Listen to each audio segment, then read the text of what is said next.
You clicked on this video because you want to know how to increase your reach on Instagram. Let's talk about it. Hey, what's up? My name is Rasha and welcome to my channel. Make sure you hit that subscribe button and give this video a thumbs up. I really do appreciate it. So today we're going to be talking about how to increase your reach. So I'm not going to get all caught up and talk about the basic tips to increase your reach because I have videos on my channel talking about that before, which I'll link one in the cards above. But let's talk about the main thing that I think that we are all lacking on, which is why our reach tends to be a little low. Which that thing is, we are not paying attention to our audience. I know, don't click off yet, hear me out. There's so many different factors that goes into your reach, but they all kind of depend on your current audience and what your current audience is doing so that the algorithm will push your content out to more and more people. So hear me out, let's go into breaking that down. So everybody talks about hashtags, but are we thinking about searching and figuring out what hashtags the people that we follow, which hopefully the people that we follow are still in our target audience, that they're actually following, and are we interacting on those hashtags? We try to find the best hashtags, we try to find hashtags that are small so that there's not a lot of competition, but are we focusing on the hashtags that our actual audience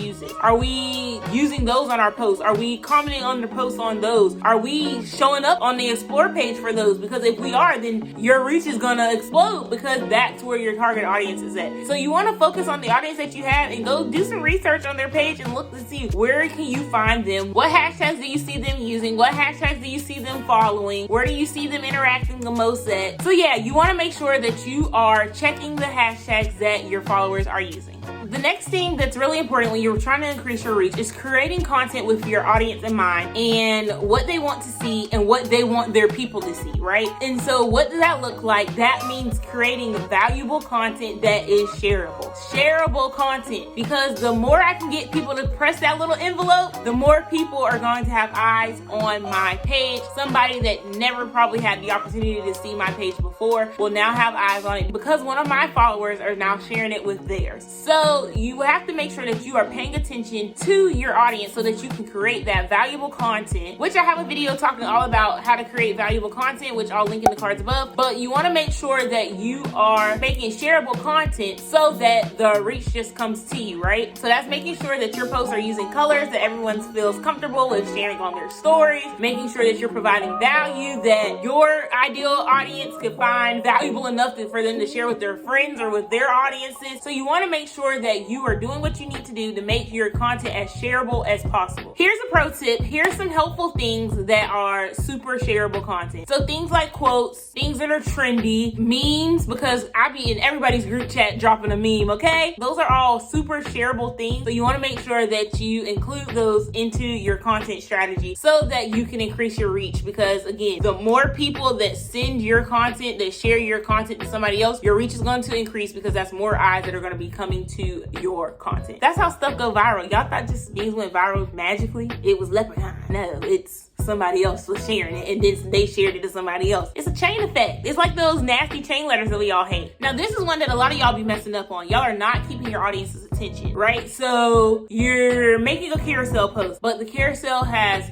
so much text. The carousel has so much information. So by the time I get to the second slide, I am over it. Bye, finito, don't want to see no more. No, you want to make sure that you're spreading that information out so that you can keep people on there longer. The longer somebody's on your profile, the longer somebody's on your content, it's like, you're keeping people on Instagram longer, so the algorithm's gonna be like, let me push this to somebody else. And then they start engaging on that content, and then the algorithm's like, ooh, this is a real good one. Let me push this to somebody else. And ooh, wait, ooh, some more engagement. Oh, here you go, here you go. And now everybody's just getting your content and they're just loving it, right? So you want to make sure that you are keeping your audience on your profile. That means not drawing out stories on your stories. I am notorious for this. I do this so much, and it's like, bad, Erica. Like, I know, I gotta stop, but like, I will go slide for slide, and now I'm 10 slides in telling a story on my Instagram. Like, people's attention span is not that long, and after about the third slide, they be checked out. Like, my views be dropping. It's something for me. That's a negative, like, and that's a way to impact your reach. So you want to keep people on your content as long as possible and fully immersed in your content. Another thing that we tend to forget